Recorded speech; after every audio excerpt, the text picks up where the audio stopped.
인간관계의 기술. 다섯 번째 이야기는 절묘한 타이밍을 잡으면 친밀도가 급상승한다입니다. 친한 친구들과의 회식 자리에 참석했을 때 당신은 도우미에게 팁을 잘 주는 편인가요? 잘 주는 편이라면 회식 초반에 주는 편인가요? 아니면 회식이 끝나갈 즈음에 주는 편인가요? 별것 아닌 것 같지만 10,000원짜리 팁을 건넬 때도 타이밍이란 것이 있습니다. 가장 많은 효과가 날 때 주어야 하는 것은 말할 것도 없습니다. 유능한 연기자들은 퍼즐을 잘 활용합니다. 퍼즐은 어떤 행동을 하거나 대사를 할 때 잠시 멈추는 것을 말합니다.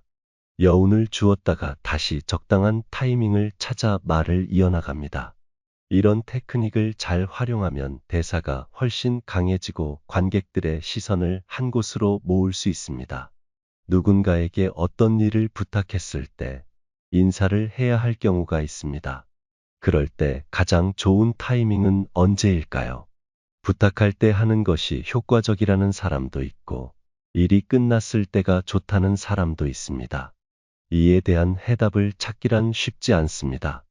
그러나 중요한 것은 가장 큰 효과가 나타날 때 해야 하고 그 타이밍을 놓치면 나중에 아무리 인사를 해도 효과가 나지 않는다는 사실입니다. 여러 가지 해답 중 하나는 상대방이 당신의 인사를 예상하고 있지 않는 경우 또는 예산이 부족할 경우에는 일을 부탁하기 직전에 일의 성패를 불문하고 실행하는 것이 좋다는 것입니다. 또 다른 해답은 부탁이 단 한 번으로 끝날 경우에는 먼저 하는 것이 좋고 예전에도 비슷한 부탁을 했었고 일이 성사된 뒤 확실하게 보답한다고 상대가 믿고 있다면 나중에 하는 것이 좋습니다. 당신의 행동 그 자체가 성패를 결정하는 경우, 즉 당신 쪽에서 반드시 손을 내밀어야 할 때는 더욱 적절한 타이밍을 잡아야 합니다. 너무 빠르면 상대방에게 부담이 되고 너무 늦으면 물거품이 되거나 역효과가 납니다. 이때의 대전제는 어떻게 하면 일의 진행 과정을 잘 이해하고 경과를 따라갈 수 있느냐 하는 것입니다.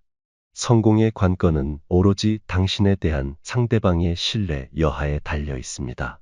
상대방이 당신을 믿고 있으면 성공 확률이 높고 믿고 있지 않으면 성공 확률이 낮습니다.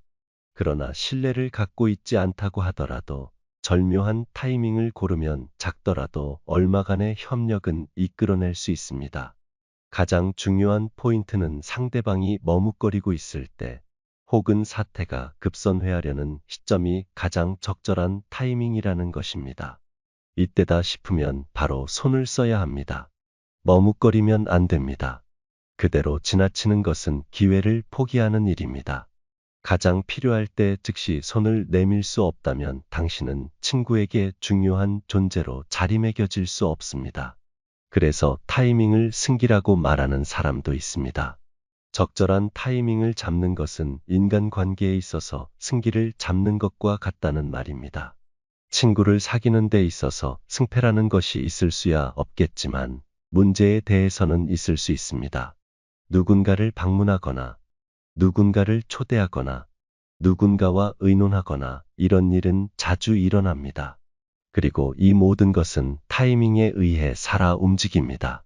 식사 대접을 청할 때도 술 한 잔을 권할 때도 타이밍은 필요합니다.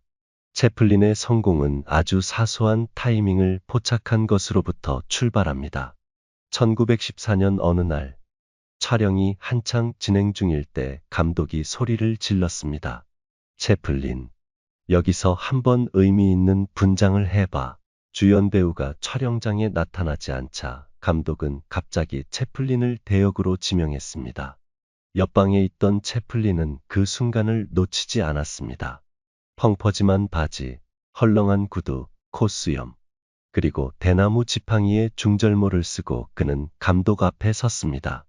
채플린이 절묘한 타이밍을 잡아 세상에 나온 순간이었습니다.